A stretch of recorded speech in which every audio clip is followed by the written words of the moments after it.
On va commencer par le refuge.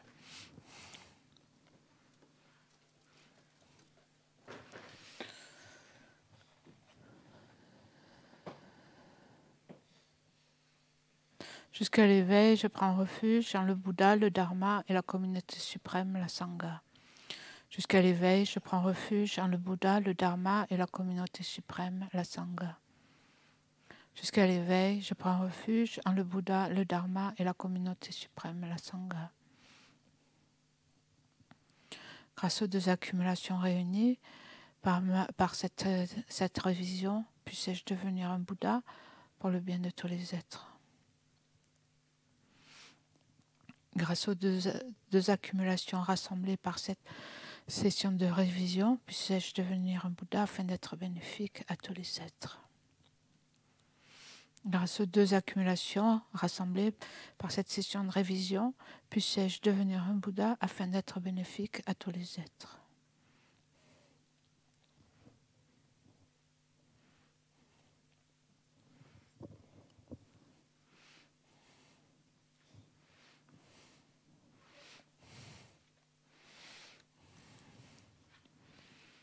Donc, je ne sais pas si vous avez revu ce qu'on a fait ce matin. J'ai l'impression que les groupes a diminué, bien diminué. Hein? Oui, dissolution. Je ne sais pas si c'est la première ou la dernière. La fatigue se fait sentir. Ou alors vous avez tout compris du premier coup.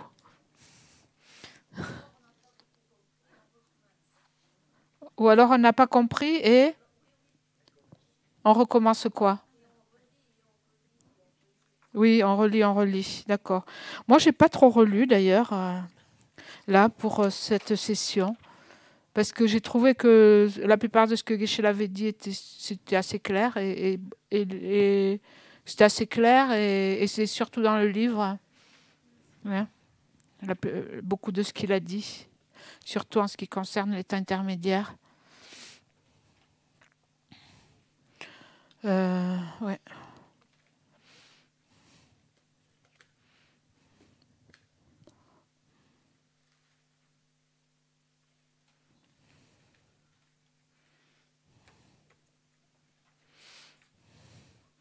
Est-ce que vous avez des questions?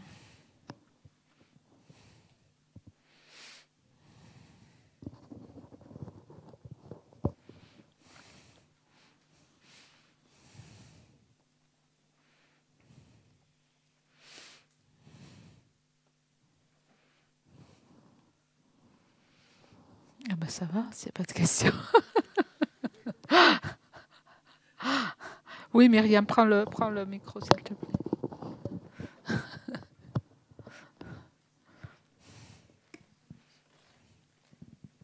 J'ai vu dans le livre, mais Geshe-la n'en a pas parlé, qu'au moment de l'état intermédiaire, on pouvait éventuellement changer le corps qui a été pris, la forme qui a été prise, pardon.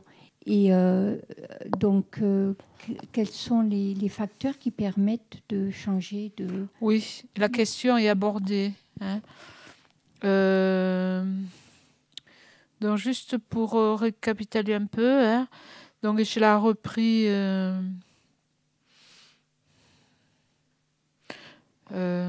bon, au début de l'enseignement, il a repris donc le sujet donner un sens à sa vie, hein, ne pas gaspiller sa vie.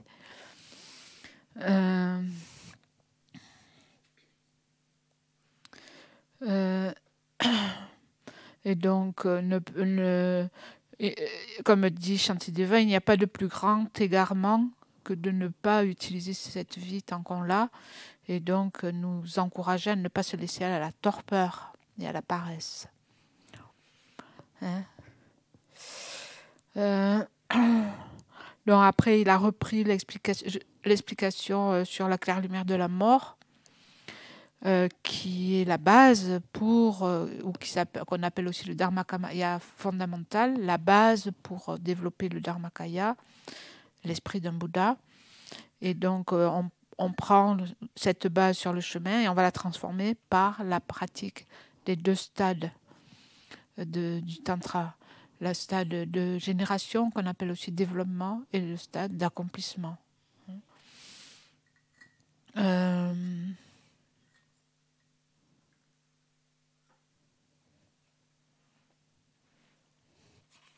suis là, oui, c'est bien ça.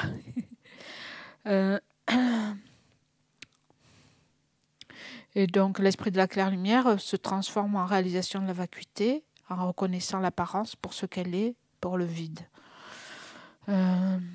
Et si on reconnaît ça, on n'est plus projeté dans une renaissance sous la forme du karma et des perturbations. Cependant, donc, il a repris le processus. Cependant, le Dharmakaya ne peut pas être utile aux êtres, et donc il va manifester du Dharmakaya un corps illusoire. Le corps illusoire, c'est un corps mental subtil. Ça, c'est pendant la pratique. Quelquefois, ce qui est un peu difficile, c'est qu'on ne sait plus de quoi on parle. Si on parle au moment de la mort, au moment de la pratique, si on parle de la pratique ou si on parle de la mort. Et puis en plus, si on parle du sommeil aussi. Et donc, j'ai récapitulé un peu avec Geshe-la. Donc, en fin de compte, les moments où on parle de cette pratique, il y a plusieurs moments. Il y a le moment pendant la pratique du tantra, donc quand on fait la sadhana, ça c'est un petit peu expliqué à la quatrième partie qu'on verra demain, stopper la mort avec... bon, c'est un petit peu difficile, surtout quand on ne le pratique pas vraiment, mais bon, ça donne un peu une idée de la voie de ce tantra. Et ça, c'est quelque chose qu'on fait dans la méditation. Dans la méditation, donc on suit on fait une dissolution qui est semblable à la dissolution du moment de la mort. Et donc, on arrive à la claire lumière et on utilise, ça veut dire qu'on active cette conscience très subtile et on l'utilise pour méditer sur la vacuité. De là, de cette méditation sur la vacuité, on va générer, donc, on médite sur la vacuité et en fait, on médite sur le Dharmakaya. On dit, quand on fait cette méditation, on dit c'est moi le Dharmakaya. Donc on médite sur la vacuité, l'apparence et le vide, et ce qu'on comprend par ce vide, ce qu'on comprend, c'est l'absence d'existence véritable. Et donc en plus, quand on parle du tantra, on parle de la béatitude. Mais ça, normalement, ça fait partie de l'approche tantrique.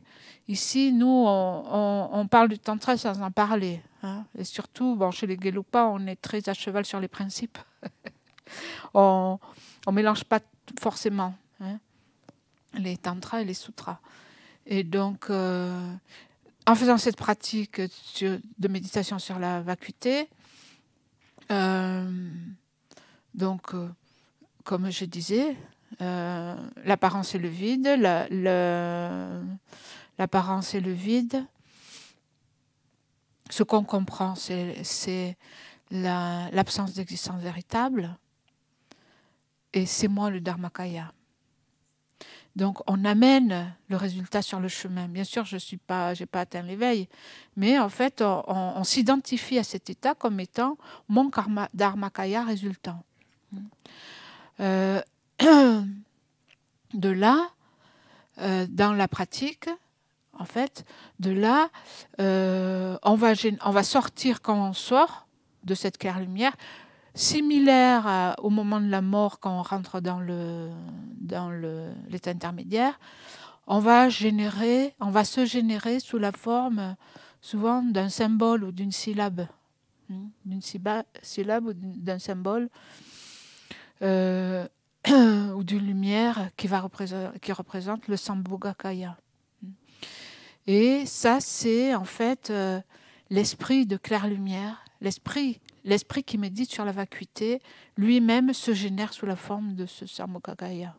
Ensuite, il y a différentes visualisations à l'issue de laquelle, de ce Sambhogakaya, c'est-à-dire de cette syllabe ou symbole, on va se générer sous la forme de la déité. qui va être en fait un processus semblable au processus de naissance. Et donc, du Sambhogakaya, en fait, on émane un Nirmanakaya, un corps de forme, qui est la forme de la déité. En fait, je suis toujours avec ce corps. Mais dans ma méditation, en fait, j'ai généré... Parce que la pratique tantrique, c'est aussi la pratique où on génère la pureté. Hein, la pureté du corps. Je suis la déité. Tout est... Mon environnement, c'est la terre pure de la déité. Tous les sons sont le mantra. Tous les êtres sont la déité. Et donc, on arrête les apparences ordinaires. Et tout s'est transformé quelque part en béatitude et vacuité. Donc ça, c'est un peu la pratique. Ça, c'est au niveau de la pratique.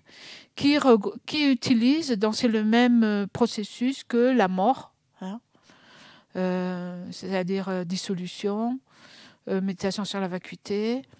Passage dans l'état intermédiaire, c'est donc de la vacuité, on prend... le Sambhogakaya. Donc, ce n'est pas le Sambhogakaya, mais je dis, je suis le Sambhogakaya, je suis le Dharmakaya, je suis la déité, je suis le Nirmanakaya.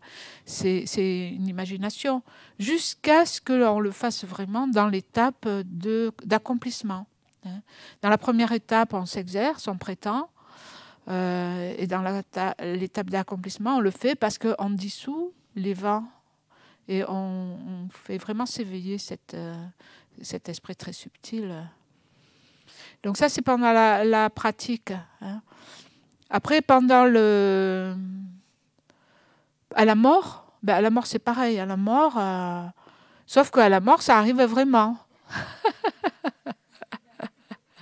C'est-à-dire que tout se dissout et que la claire lumière, elle apparaît à tout le monde. Sauf qu'on ne la reconnaît pas, donc on ne sait pas s'en servir. Mais quelqu'un qui est bien exercé, au moment de la claire lumière, c'est une apparence vraiment de vide. Donc c'est vraiment quelqu'un qui a médité et s'est familiarisé avec la vacuité. En voyant ce vide, il voit la vacuité. Et donc après, donc pareil, au moment lorsque l'esprit sort de cette vacuité, au moment et donc la personne, le yogi ou la yogini qui fait sa pratique tout le temps de la sadhana, au moment de la mort, de la vacuité va se générer sous la forme du Sambhogakaya et de la déité au moment de la renaissance. Va suivre le processus, mais en utilisant la méditation qu'il ou elle fait d'habitude. Donc comme ça, transformer véritablement la mort, l'état intermédiaire et la renaissance. C'est clair ? Et oui, Colette, prends le micro, s'il te plaît. Et donc, pour terminer, ou pour continuer, ou pour terminer, Geshe-la disait, c'est quelque chose qui se passe aussi au moment du sommeil. Donc, on peut aussi pratiquer en dormant. Hein.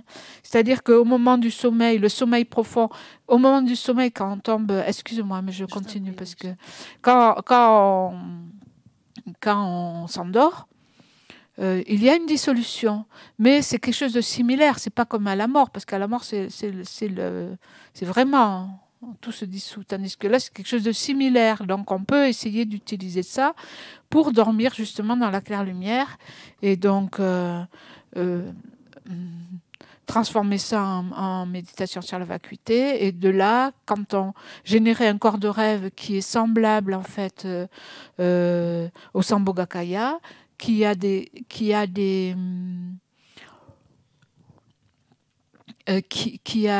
similitudes, le corps de rêve qui a des similitudes avec l'état intermédiaire, hein, et donc que l'on peut aussi transformer en Sambhogakaya par la même méditation en fait qu'on fait pendant la pratique. Et donc, de l'état du corps de rêve, le corps de rêve se résorbe pour revenir, en fait, normalement, on dort, après on rêve, on a un corps de rêve. Après, ce corps se résorbe dans le corps, dans notre corps, et on se réveille. Hein. Et donc, ce processus, si quelqu'un qui pratique le tantra et qui en est au stade d'accomplissement va utiliser le sommeil de cette façon-là. Hein. Pas bête. Il ne va pas perdre son temps à dormir. va méditer sur la claire lumière du sommeil, va générer le Sambhogakaya et quand il ou elle revient dans son corps, va générer la déité. Comme dans la pratique. Voilà. Oui, Colette. Oui, moi j'ai... Pardonne-moi pour la stupidité peut-être de ma question, mais effectivement, je mélange les états les états de méditation, quand le pratiquant est en méditation, et puis ce qui se passe au moment de la claire lumière. Donc à un moment, j'ai noté, au niveau du corps illusoire, je suis perdue au niveau du corps illusoire. Ah. Ce corps illusoire est trop subtil pour être perçu par nombre d'êtres. Donc, le pratiquant réintègre ses anciens agrégats pour prendre naissance sur le chemin du Nirmanakaya. Voilà.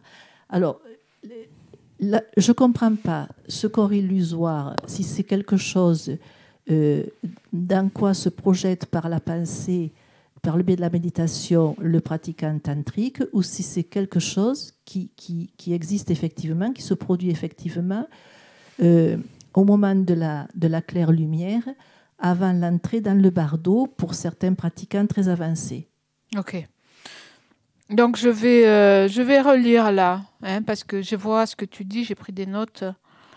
Donc je crois que j'ai répondu d'ailleurs à ta question quand même, mais bon. Hein, j'ai répondu à ta question. Oui, le pratiquant du tantra, si tu veux, de la claire lumière. En suivant le processus semblable à la mort et à l'état intermédiaire, ce qui est parallèle à ça pour le pratiquant du tantra, c'est la méditation sur la vacuité. La claire lumière est utilisée pour méditer sur la vacuité, et au lieu de prendre un corps du bardo, il prend un corps illusoire. Ça s'appelle un corps illusoire. Hein. Ce corps illusoire, c'est un chemin. Base, chemin, résultat. Ce corps illusoire, c'est quelque chose qu'on utilise dans la pratique. Hein. Il a des similitudes avec l'état de bardo, hein, mais ce n'est pas un être du bardo, le corps illusoire. C'est quelque chose dans la pratique que l'on génère. Si tu veux, moi j'ai cru que entre la claire lumière et le bardo, il y avait peut-être pour certains pratiquants très avancés une possibilité d'échapper au bardo. Non, non, non, on transforme le bardo, on n'y échappe pas. On transforme le bardo.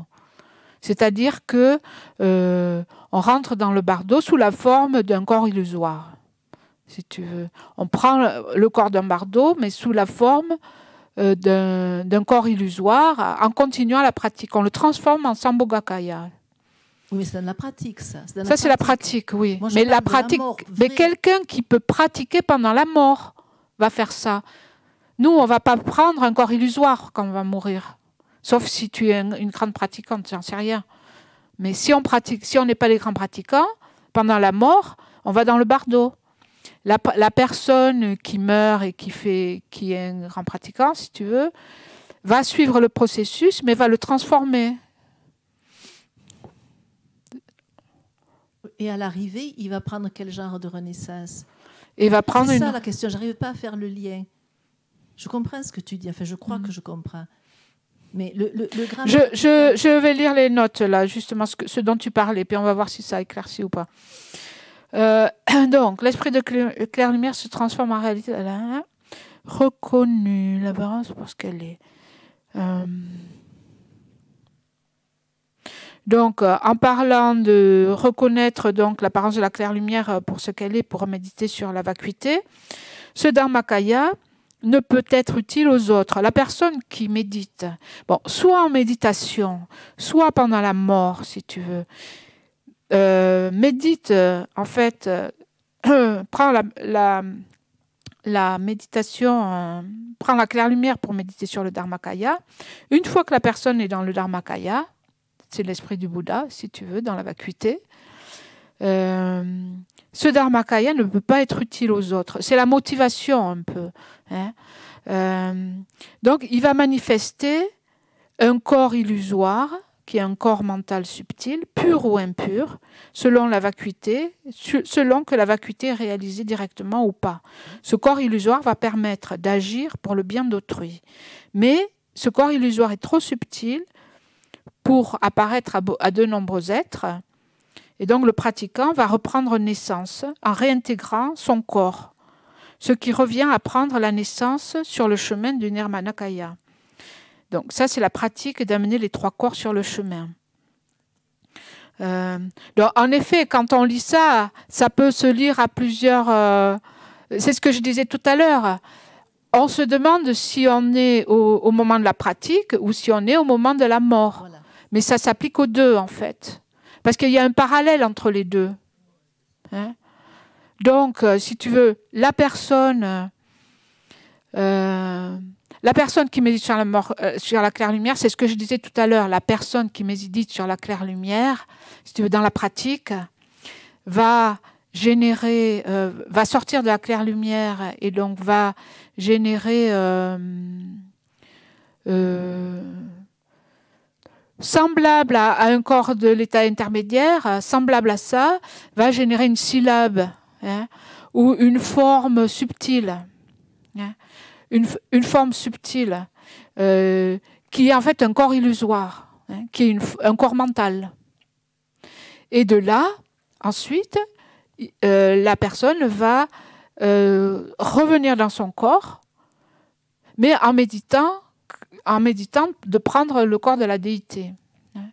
Donc ta question, c'est quoi exactement? Ma vraie question, c'est par ce processus-là, ce grand méditant, est-ce que au niveau de sa propre renaissance, il va prendre une renaissance humaine ou est-ce qu'il va prendre, par exemple, revenir en bodhisattva? Ben, c'est pareil, hein, un bodhisattva, il prend, c'est une renaissance humaine. Oui, mais... Non, la personne qui, si tu veux, la personne, tu étais là tout à l'heure dehors quand on parlait? Non, j'essayais de comprendre le livre. Non, d'accord, mais tu étais là quand on parlait... J'ai pas participé. Tu n'as pas participé non. parce qu'on en a parlé tout à l'heure, justement. Bon.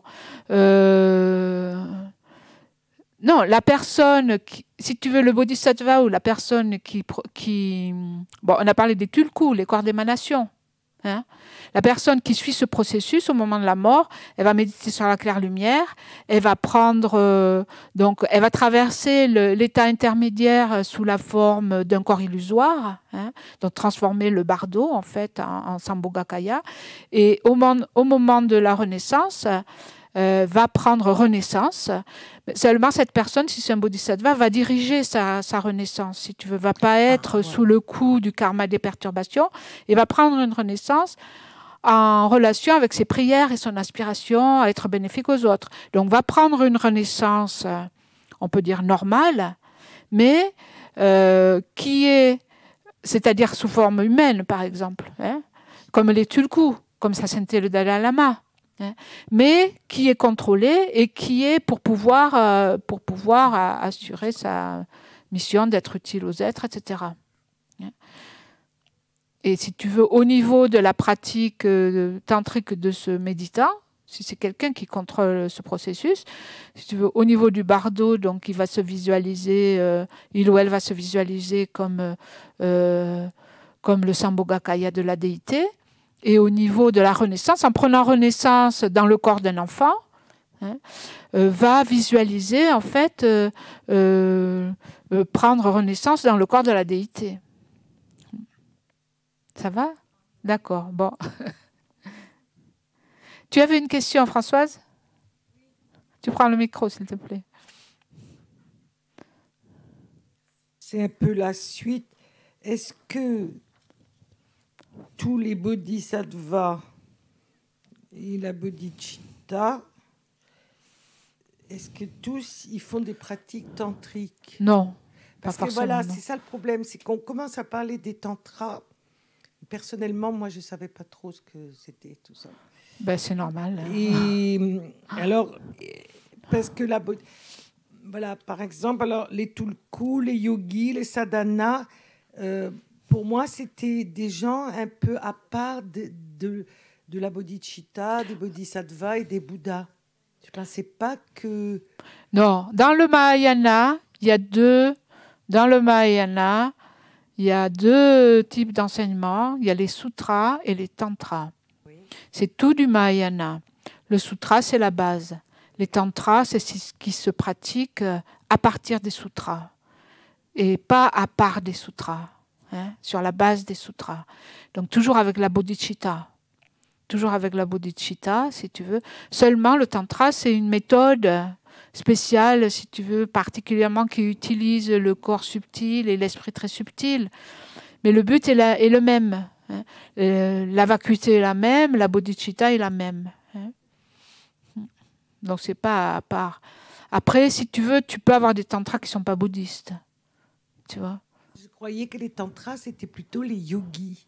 Eh bien, yogi, et alors, on a des yogis hein, chez les bouddhistes. On appelle les yogis, ça, bien sûr. Les yogis, c'est la pratique. Les pratiquants, c'est les yogis. Les yogis, les yoginis, bien sûr. C'est des bodhisattvas aussi, c'est pas... Bien sûr, on espère. Mais après, bien sûr, il y a des yogas, il y a des tantras qui ne sont pas forcément bouddhistes. Donc... demande-leur, j'en sais rien, moi. Non, ils pratiquent aussi, je pense, sur le corps subtil et les canaux, etc. Seulement, moi, je ne sais pas, puisque je n'ai pas étudié, mais oui, les tantras, on parle de tantras, on entend parler de tantras, pas forcément bouddhistes. Après, je ne sais pas, parce que je n'ai pas tout étudié, mais j'ai déjà entendu parler, par exemple, quelqu'un qui posait la question à sa sainteté le Dalai Lama en disant, mais le bouddhisme, ça ressemble beaucoup à l'hindouisme. C'est vrai, il y a des aspects, ça ressemble beaucoup. Et on dirait que c'est la même chose. Et sa sainteté était très claire et très catégorique, et très fort en disant que non, ce n'est pas la même chose, et que la différence principale, c'est la vacuité. C'était ça, c'est...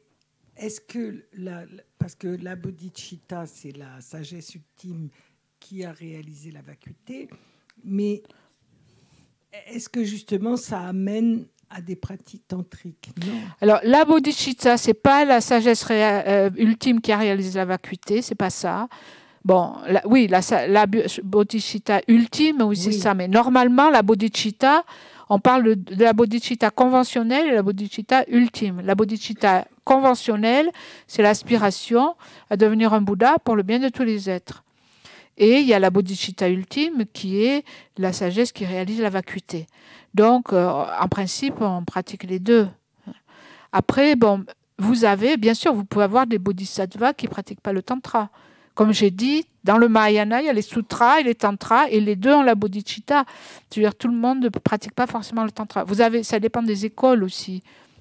Dans les écoles bouddhistes, le bouddhisme, c'est plus grand que la tradition tibétaine. Hein. Donc vous avez de nombreuses écoles. Parmi toutes les écoles bouddhistes, qui c'est qui pratique le tantra? Je crois il y a des écoles japonaises. Et je ne sais pas si j'en sais rien, les Chinois, est-ce qu'ils pratiquent le tantra? Parce qu'ils pratiquent quand même... Non, ils pratiquent la terre pure, hein, avec Amitabha. Je ne sais pas s'ils pratiquent le tantra comme nous, on pratique. Mais ça ne veut pas dire qu'il n'y a pas de bodhisattva. Il y a des bodhisattvas, bien sûr.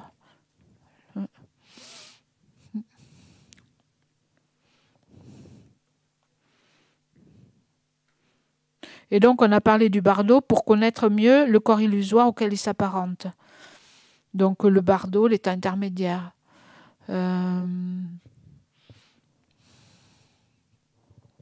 Donc, le corps illusoire, c'est difficile de parler de ça parce que ça a trait à la pratique tantrique. Et comme Geshe l'a dit, ici, on l'aborde vraiment de façon très, très rapide. On ne va pas dans les explications.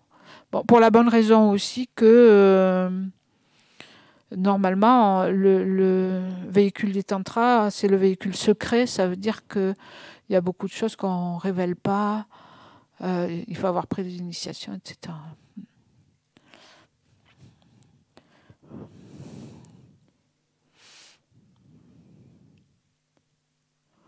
Et donc, ouais. Il y a des questions sinon? Ah oui, j'ai pas répondu à ta question, pardon. Du coup, alors, c'est quelle page, tu sais? Non, il est dans l'explication de, pardon, l'explication de l'état intermédiaire. Alors, si je reprends un petit peu. Bon, description de l'état intermédiaire, il y a les caractéristiques, changement de type. Ben, c'est ça, à la page 58. Alors, il y a aussi les références, hein, parce que si on se demande d'où ça vient ces explications, en fait, dans le texte, il y a des références.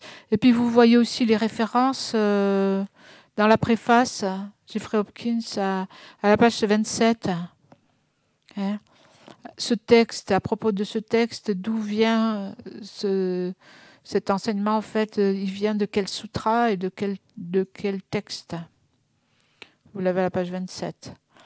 Et de temps en temps, dans le texte aussi, il y a des références. Ici, par exemple. Alors, changement de type d'existence. Dans le trésor de connaissances, l'Abhidharma Kosa Vasubandhu explique qu'une fois établi l'état intermédiaire d'une classe particulière d'être, il ne se produit pas de changement à un autre type de migration. Rappelons ces 6 sortes de migrants. Cependant, dans le compendium de connaissances, Asanga affirme qu'il n'est pas certain, une fois l'état intermédiaire d'un être d'une classe particulière réalisé, que l'on naisse obligatoirement dans le domaine propre à cette forme. Et l'éventualité d'inversion pour un autre type de migration pouvant advenir. En outre, dans les systèmes des connaissances inférieures et supérieures, certains individus atteignent l'état des destructeurs de l'ennemi sur la base de l'état intermédiaire. On ne devrait donc pas soutenir qu'une personne renaisse nécessairement à partir de cet état. Donc ici, ce qu'il dit, c'est oui, normalement, donc on est dans l'état intermédiaire avec un corps subtil qui est petit, en fait, je crois comme l'avant-bras, c'est ce qu'on a dit, et donc qui a la forme de l'être dans lequel on va renaître. C'est-à-dire que si on renaît comme humain, donc c'est un corps comme d'un enfant, en fait, hein, humain. Et que c'est déterminé, c'est ça qu'il dit là. Hein. Et il n'y a pas de changement à un autre type de migration. Ça veut dire qu'il n'y a pas de changement à partir de ça. Et donc, il y a 2 textes et ils ne sont pas d'accord, en fait. Il y a un autre texte, le texte d'Asanga, qui dit que ce n'est pas certain qu'une fois qu'on obtient l'état intermédiaire d'un être d'une classe particulière, que l'on naisse obligatoirement et que ça peut changer. Et donc, ta question, c'était qu'est-ce qui fait changer, c'est ça. Donc, l'inversion est possible. Donc ça, on peut le demander à Geshe-la. Moi, je pense qu'il y a des choses qui peuvent intervenir, parce que quelquefois, par exemple, on fait des prières pour les personnes, on dédie des actions pour elles. Par exemple, quelqu'un qui est décédé, on va, pendant que la personne est dans l'état intermédiaire, on va faire des pratiques pour la personne. On va dédier les mérites pour la personne. Tu vois ? Et donc, ça peut influencer, on peut influencer encore, on dit qu'on peut encore influencer. Alors, bon, je ne sais pas s'il y a autre chose que ça.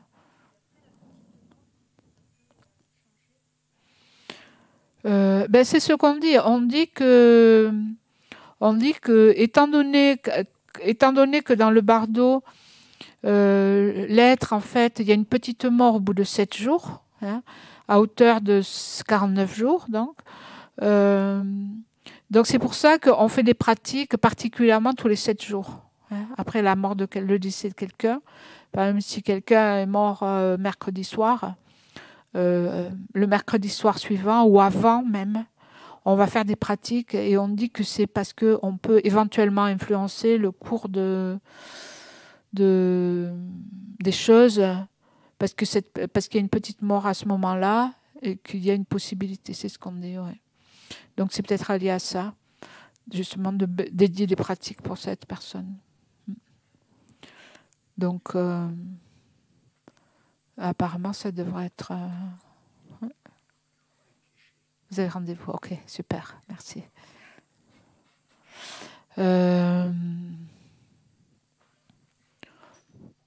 Donc je pense ça. Sinon je peux demander à Geshe-la s'il y a autre chose. C'est clair? Ouais.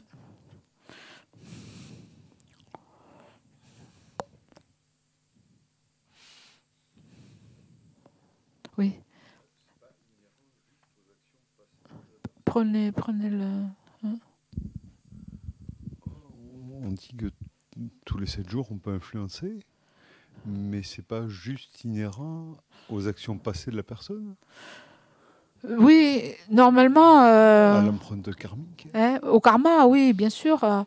C'est... Parce que si à la petite mort, on a le choix d'inversion.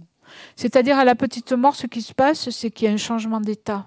Ouais, Donc, pendant 7 jours, la personne est dans l'état intermédiaire avec une certaine forme. L'état intermédiaire, apparemment, comme on dit ici, d'un certain type de migration, en relation avec là où il va se réincarner. Et il y en a qui disent, bon, ça c'est fixé, c'est pas changeable. Mais comme il y a une petite mort, il y a possibilité d'influencer. Après, oui, il y a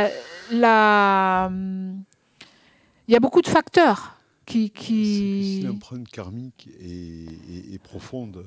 Oui, est-ce que je peux répondre à la question? J'ai compris pardon, votre question. Pardon. J'y réponds, mais c'est pas comme ça du tac au tac. Je vous en prie. Oui. Oui, normalement, donc, après la mort, il y a une graine qui va venir à maturation. Il y a une graine qui va présider à la projection de la conscience dans une certaine renaissance. Une graine qui va arriver à maturation à ce moment-là. Après, des graines karmiques, on en a des tas. Des karmas, on en crée tout le temps. Donc, on peut dire qu'on a de nombreuses graines qui pourraient mûrir à un certain moment. Quelle graine va mûrir dépend de beaucoup de conditions. C'est pas prédéterminé que, par exemple, c'est pas prédéterminé qu'une graine particulière va mûrir quand vous allez mourir. Ça va dépendre de beaucoup de facteurs. Quelle graine va mûrir à ce moment-là? Ça va dépendre comment vous vivez votre vie, ça va dépendre quel karma est le plus fort au moment de la mort, qu'est-ce qui va le nourrir aussi, la manière dont vous mourrez, quel état d'esprit, dans quel état d'esprit vous mourrez. Ça va faciliter aussi le mûrissement d'une ou de l'autre, d'un ou de l'autre de ces karmas. Donc bien sûr c'est le karma, mais ça ne veut pas dire que c'est écrit dans la pierre et que ça ne peut pas changer aussi. Donc la personne, elle a peut-être, je pense, c'est ce qu'on dit, on dit qu'on peut influencer parce qu'en dédiant, on peut peut-être permettre... après ça, c'est aussi... ça peut se discuter, parce que normalement, on dit qu'on ne peut pas purifier le karma de quelqu'un d'autre. On ne peut pas purifier pour les autres. En fait, chacun doit purifier son propre karma. Mais on dit que... donc, comment on fait pour prier pour les autres, par exemple, pour dédier des mérites aux autres, etc. Ce qu'on dit, c'est que quand on peut prier et être bénéfique à quelqu'un, et on dit que ça dépend, il y a certaines relations qui font que si on est très proche de quelqu'un, on peut aider la personne. Et donc, dans ce cas-là, même si la personne est dans l'état intermédiaire, en faisant des pratiques pour elle, on peut influencer le cours des choses. Donc, particulièrement, on dit que, par exemple, les liens de sang, par exemple, si vous priez pour quelqu'un de votre famille, si vous priez pour vos parents, pour vos enfants, les liens de sang, les liens de maître à disciple, les liens aussi des personnes qui partagent la même vie, qui partagent les biens, qui vivent ensemble, en fait, qui partagent tout. Ça crée en fait un lien karmique qui fait que vous pouvez aider la personne. Oui, si tu prends le micro, s'il te plaît. Est-ce que c'est ça qu'on appelle le transfert de conscience? Non. C'est pas du tout ça. Non, c'est pas ça. Ouais. C'est quoi alors le transfert de conscience? Ouais. Vous avez terminé ou... D'accord. Ça va? Ok. Le transfert de conscience, non. Le transfert de conscience, c'est une pratique au moment de la mort, si tu veux, pour éjecter la conscience et la transférer dans un bon endroit. pour transférer la conscience dans une terre pure. Parce que aussi, on ne le dit pas, mais après la mort, en fait, on peut renaître dans une terre pure. Qui est en fait un endroit où on peut recevoir des enseignements, on peut atteindre l'éveil plus rapidement, etc. Et le transfert de conscience, c'est ça. Il y a certaines pratiques, bon, il y a des initiations, il y a des gens qui pratiquent ça, en fait, qui apprennent et qui s'exercent régulièrement pour, au moment de la mort, transférer leur conscience dans un... Oui, on peut le faire pour soi, on peut le faire soi-même si la personne est suffisamment exercée, hein, et peut pratiquer au moment de la mort. Donc la personne peut faire ça, ou alors quelqu'un le fait pour vous.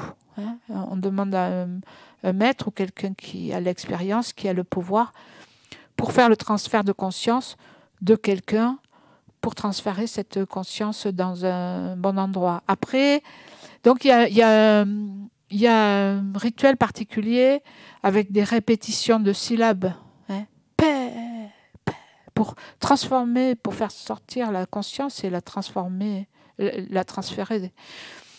Après, il est dit, par exemple, il n'a pas dit ça, Geshe-la, aujourd'hui, il en a parlé, non?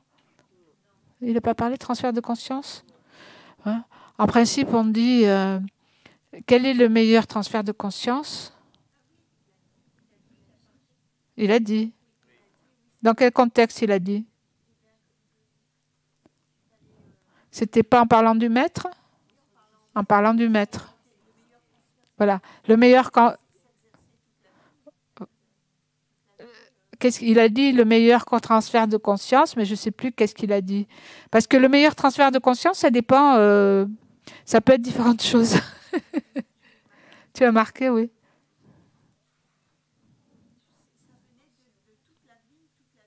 Tu peux lire tes notes?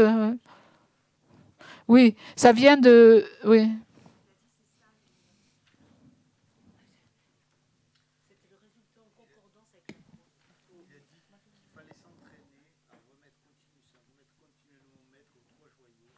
Tiens, donne à Yves, ouais, vas-y. Ce que j'ai noté, c'est Ouais. qu'il a dit il faut s'entraîner à s'en remettre continuellement au maître et aux trois joyaux et aux pratiques. C'est ce qui sera le plus puissant des transferts. Voilà. Oui. Oui. En fait, le transfert, c'est ce qui va vous permettre de renaître dans un bon endroit. Hein. Et donc, quelquefois, on dit la bodhicitta, c'est le meilleur des transferts de conscience. Mourir avec bodhicitta, c'est le meilleur des transferts. C'est ça qui va permettre de projeter votre conscience dans une bonne renaissance. Donc là, je l'ai dit, la pratique, se familiariser avec une pratique positive, de toute façon, c'est ça. Hein, c'est mourir avec un esprit positif va nous permettre de renaître. Oui, vas-y, prends le micro. Oui. Je vais juste ajouter un tout petit quelque chose. Donc, quoi qu'il m'arrive d'heureux ou de malheureux, je m'en remets à vous, toujours, toujours, toujours, au quotidien. Avoir cette disposition d'esprit et de cœur et se familiariser, donc toute sa vie, je m'en remets à vous. Voilà, s'en remettre au maître ou s'en remettre au Bouddha. Oui. Et donc, de façon à pouvoir faire la pratique au moment de la mort. Parce que ce sera le résultat en concordance avec la cause. Ouais. Oui, c'est-à-dire que ce sera le résultat qui correspond à la cause d'avoir un esprit vertueux au moment de la mort. Et donc, on dit ça, en fait. Qu'est-ce qui aide? On a fait la méditation aussi ce matin, par exemple. Qu'est-ce qui aide au moment de la mort? Ce qui aide au moment de la mort, c'est la pratique. Et donc, particulièrement, on dit... au moment de la mort, qu'est-ce qui aide? C'est une chose avec laquelle on est très familier, très familiarisé. Hein. Donc c'est pour ça qu'il faut pratiquer, se familiariser avec quelque chose, avec une pratique, on dit qui est comme une deuxième nature et qui vient de façon naturelle quand on a besoin en fait. Hein. Ou quand on fait appel au moment de la mort, à quoi on va se raccrocher, qu'est-ce qu'on va... Hein,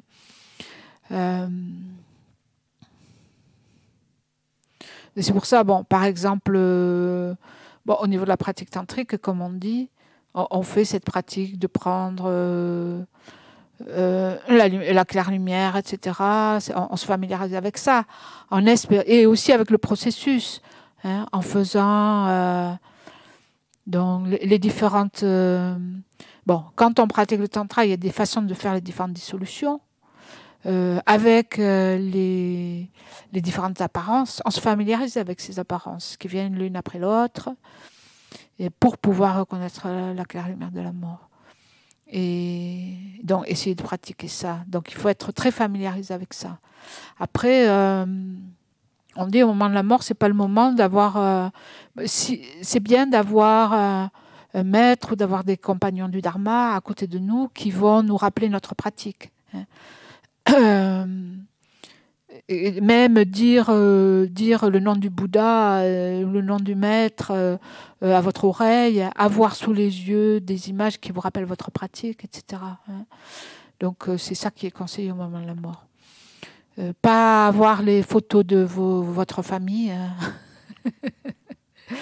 des personnes. Oui, il n'y a pas longtemps, en fait, la Mazopa Rinpoche, il insiste beaucoup là-dessus. Et en fait, il n'y a pas longtemps, la Mazopa Rinpoche, on a finalement pensé comprendre ce qu'il disait depuis longtemps. Parce que Rinpoche disait toujours, il faut avoir un plan pour au moment où tu vas mourir.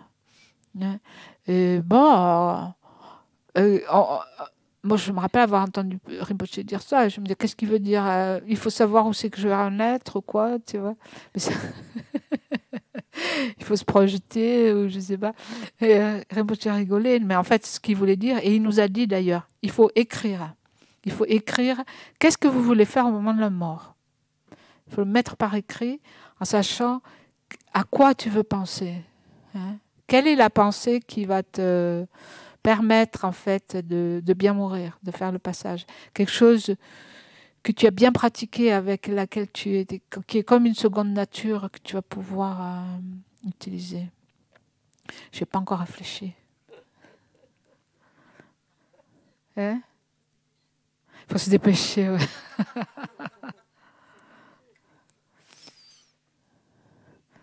Ben, c'est-à-dire quand on se dit, voyons, au moment de la mort, à quoi je vais pouvoir penser de vertueux. Il y a beaucoup de choses, mais comment on ne sait pas? Au minimum le refuge, oui. Après, c'est à chacun à voir, tu vois. Si tu as une relation avec un maître, c'est ton maître, ou alors avec une déité, ou un mantra, tu vois. Peut-être tu récites au Mani Padme Hum toute ta vie. Il y a des gens qui font ça, tu vois. Puis rien à la tête. Hein? Quoi? Non. Je rigole la tête que tu fais, mais bon. Oui, le fait de prendre le refuge. Oui. Oui, l'état de confiance, oui. Le refuge, oui, bien sûr. Hein? Oui, bien sûr. Oui, oui. Très bien. C'est bien, c'est bon?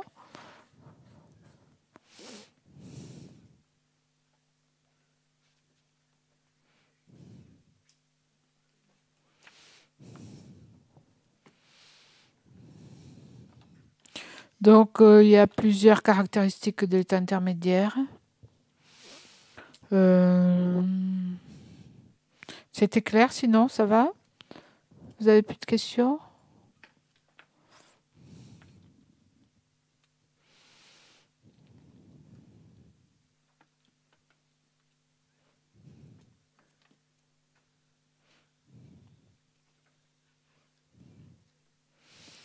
Eh bien, on va en rester là.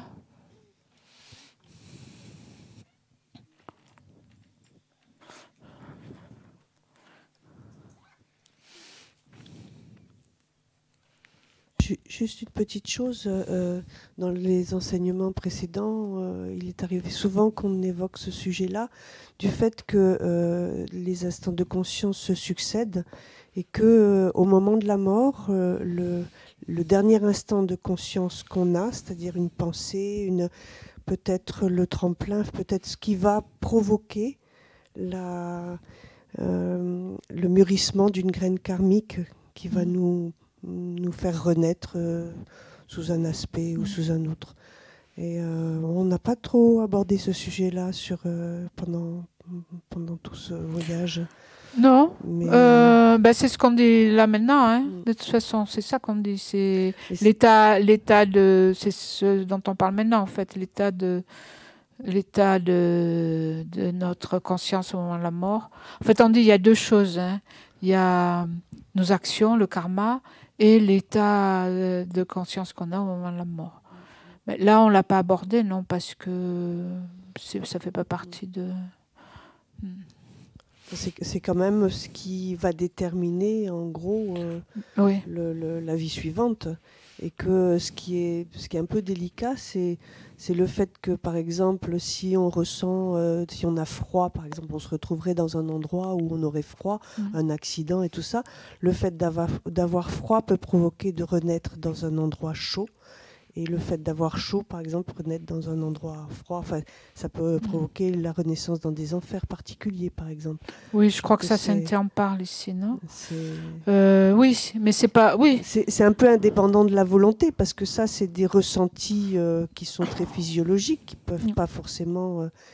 ça peut être plus fort que la pensée, même. Ben, ça dépend, justement, ça dépend de à quoi tu t'identifies, et ça dépend, tu vois. Ça fait partie de toutes les choses qui peuvent arriver au moment de la mort, et justement, faire attention dans quel... c'est pas d'avoir froid qui te projette dans les enfers chauds, c'est l'attachement, tu vois.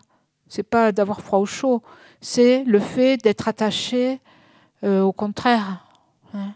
C'est la saisie, en fait, c'est ça. Donc oui, évidemment, ce qui est important au moment de la mort, c'est dans quel état d'esprit on meurt. Après, ça fait pas partie, là on n'en a pas parlé parce qu'on ne parle pas de ce sujet de façon exhaustive. On parle juste de comment transformer la mort, l'état intermédiaire et la renaissance dans les 3 corps d'un Bouddha. Donc on ne parle pas de ce sujet de façon... Mais c'est sûr, ce qu'on dit, oui, c'est qu'il faut bien pratiquer pour... On peut espérer au moment de la mort. Bon, le moment de la mort est très important. C'est bien. C'est pour ça aussi que c'est bien d'être bien entouré au moment de la mort. Et bien entouré, ça ne veut pas forcément dire être entouré par les gens qui nous sont les plus proches au niveau affectif et tout ça. Mais bon, ce qui serait bien, c'est d'avoir notre maître ou d'avoir des amis du Dharma qui savent comment aider. C'est pour ça aussi qu'il faut soi-même... le fait de s'exercer soi-même, en fait, dans la pratique et de se préparer à la mort, ça nous permet aussi éventuellement d'aider les autres. Hein, tout ça, c'est...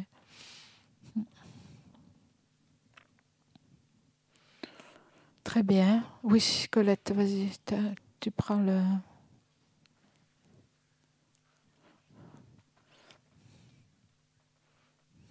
Oui, pour faire suite juste à ce que tu viens de dire, Chantal, à l'Institut, si on demande de l'aide par rapport à ça, on répond présent, quoi.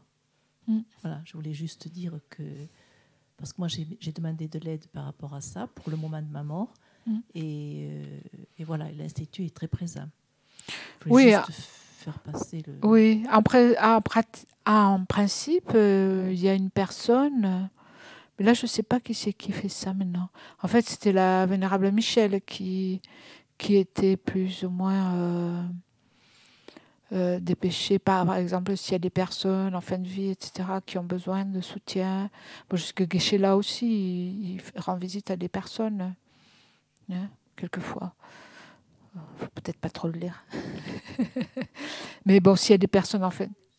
Oui, Charles aussi, oui. Ouais. Voilà. Oui, parce que c'est un grand service, je veux dire, au niveau du Dharma, à donner aux personnes en fin de vie. Ouais. Et ensuite, je ne sais pas si c'est le moment de poser la question, mais moi, ma question, c'est l'après-PEBA. C'est-à-dire si... Je sais toujours pas, j'ai pas toujours complètement compris si le module sur les tantras il va être accessible ou pas, à qui vraiment, mais j'ai compris que si on n'avait pas certaines initiations, on ne pouvait pas le faire. Oui. Et ce qui voudrait dire que pour des gens comme moi qui n'ont pas les initiations requises, le PEBA s'arrêterait maintenant. Et pour redémarrer, peut-être un autre PEBA, mais pas avant quelques mois. Et donc, est-ce que dans l'état intermédiaire, si j'ose dire, il y a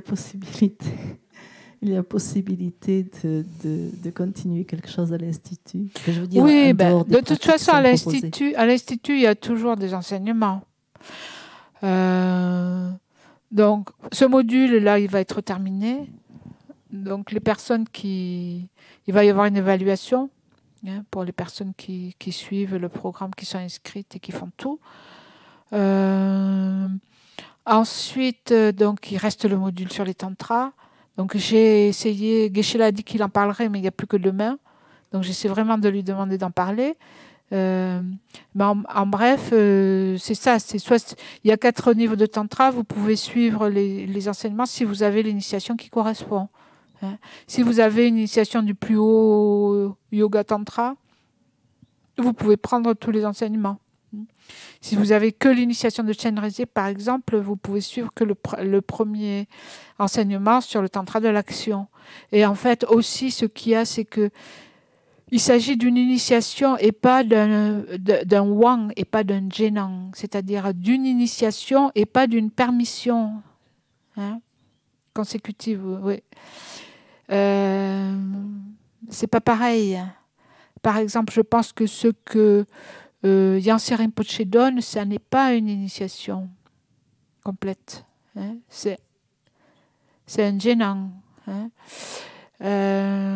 Donc, que vous ayez l'initiation ou que vous engagiez à l'apprendre, à en prendre une. Après, si vous... Bon, quel que soit le cas, ça c'est bon, Geshe-la est assez strict sur ça.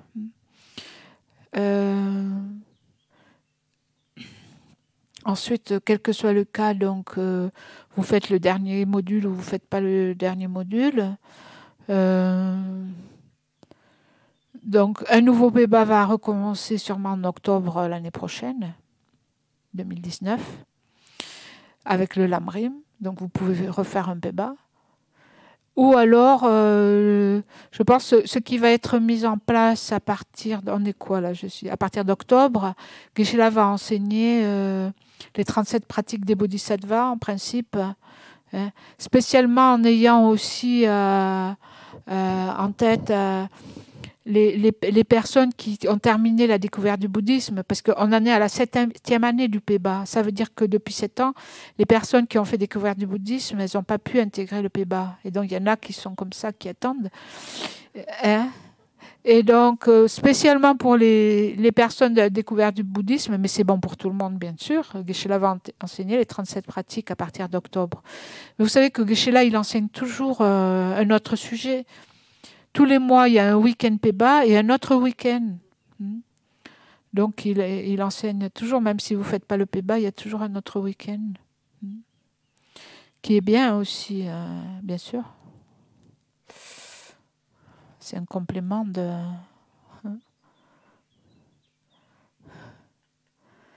Voilà. Et donc, si vous avez des doutes par rapport à initiation, pas initiation... Bon, bien sûr, après, personne n'est obligé de prendre. Bon, l'enseignement tantrique, c'est pas facile non plus. C'est assez technique, c'est assez dans les détails et tout. Donc, il faut aussi... c'est mieux normalement, de toute façon, avant de prendre un tel enseignement, avant de prendre les initiations, la base, c'est le Lamrim, mais c'est particulièrement de bien connaître... le renoncement, la bodhicitta et la vue de la vacuité, même si ce n'est pas réalisé, mais aussi être bien familiarisé avec ces 3 principaux aspects de la voie. Merci. Tu voulais dire quelque chose? Oui, c'est juste par rapport. Parle bien dans le micro si tu veux. Oui, Ouais. c'était juste par rapport à ce que Jansi Rinpoche avait déjà donné. Par rapport à Vajrasattva, ce sont des permissions consécutives. Par contre, il y a eu la grande initiation du Bouddha de la médecine. Qu'il a donné. Oui. D'accord. Et comme Lama Zopa a aussi donné la grande initiation. Oui. Et ça, c'est pas une initiation, c'est une initiation du premier, je pense, tantra. Ouais.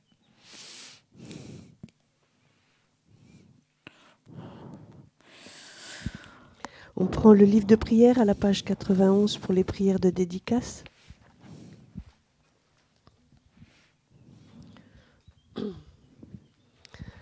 O Changchuk Semshok Rinpoche Makye Panam Kegyurchik Kye Panyamba Me Payang Gongne Gondu Pewachok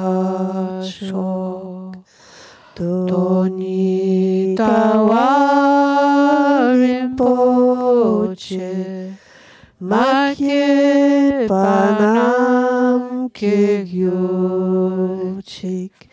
Kye Panyamba Me Payang Gongne Gondu Pewachok. Page 92, prière de longue vie pour sa sainteté le Dalai Lama. Kangring Rawe Ko We Shin Kam Di Pentan Dewa Malu Joene Chen Rezi Wang Tenzin Yatso Ishapesite Padu Tengyuchik Tu Tsulchang Jinjang Gengewe Tenzin Kyompewe Kunzu Topode Chosunku Elementudu Pada Soduce Gendu Shaten Shok Jetsula Mekutiraten Shim Namka Chile Choshukye Patang Lo Santem Bede Mesasum Guido e Munsel Taktu Negyo Chik Donining Jesu Nujupe Lam Shishe Selze Ganchen Tendregen Shagnape Moten Zingyatso La Sawadepso Shiden Lundo Sho.